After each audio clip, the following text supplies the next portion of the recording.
we were working with a couple of laws, one called the caretaker exemption. And in Texas, the caretaker exemption means that if you have the care of an animal from its owner, if you're a boarder, if you're in some senses a rescue, you've been given the care of that animal, you act with the authority of that owner, and you can make the medical decisions for that owner.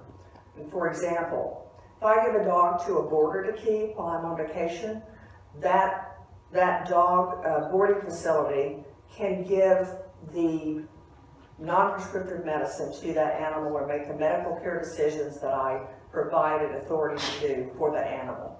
And that makes a difference for caretakers because in the state of Texas, for most municipalities, in the stray hold period for rescues and shelters, that person that cares for that animal is considered the caretaker under our Texas laws. And so you get to make the medical decisions for that animal, and as we all know, the first few days in any rescued animal or surrendered animal's life may be the most important. So the next law that we were dealing with, two different laws in these bills. The next law we were dealing with was called the owner exemption. The owner exemption is a long-standing tradition of property rights in the state of Texas because animals are property and very protected in Texas. It started with the tradition of the ranchers who have the herds and the animals they need to take care of. And so the owner exemption in Texas to the no-kill movement means simply that when the 3-day stray hold period is up, it's usually 3 days in most cities in Texas, then the owner of the animal becomes that shelter or that rescue. And the owner of an animal in Texas, just like me with my pets, get to tell the veterinarian what level of medical care I want my pet to have. So I can take my old cat that you saw on this slide, KB, to the vet and say, KB needs to have an MRI.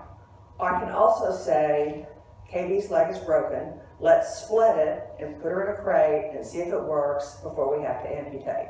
So the owner exemption in Texas means that I get to make those medical decisions for my pet. And the shelters get to do that because they own the pets after the 3-day stray hold. So the two laws in Texas work hand in hand, the caretaker exemption for the first few days, and then the owner exemption when the law takes over as owner. So in 2015, let me go back a couple of years to 2013 before I got involved.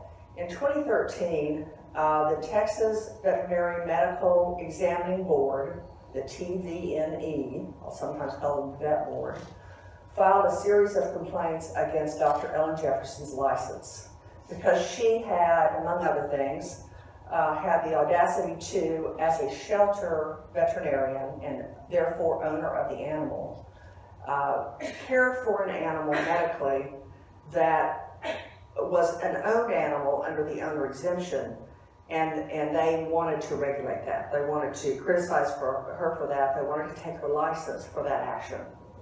And amazingly, because very few people have the resources to fight back, Dr. Jefferson put together a team of pro bono attorneys. I was not one of those attorneys at the time, who worked tirelessly on her behalf to fight the vet board, because if they had won, shelters would likely be shut down and shelter vets would not go to work for shelters, so we'd have a big problem. So it was very courageous of her, because as she fought this fight, the penalties for her to continue it were increased by the vet board. They would offer her a simple reprimand, a slap on the hand, and she said no. They would offer her a bigger penalty, and she would say no. She took it to court, went through several levels of appeals, and won at each level, which was remarkable.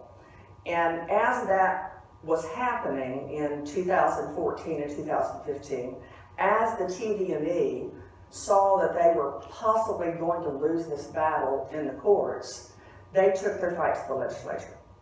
And they took it through the Vet Association, working in tandem with them, who actually brought the bills that we're talking about today.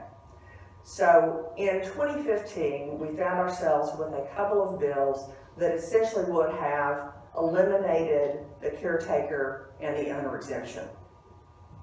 And what that meant to the no-kill movement was that the very programs that Dr. Jefferson had created, for instance, the baby bottle kitten programs and the parvo puppy kitten programs, would have been abolished because the vet board said they were too new.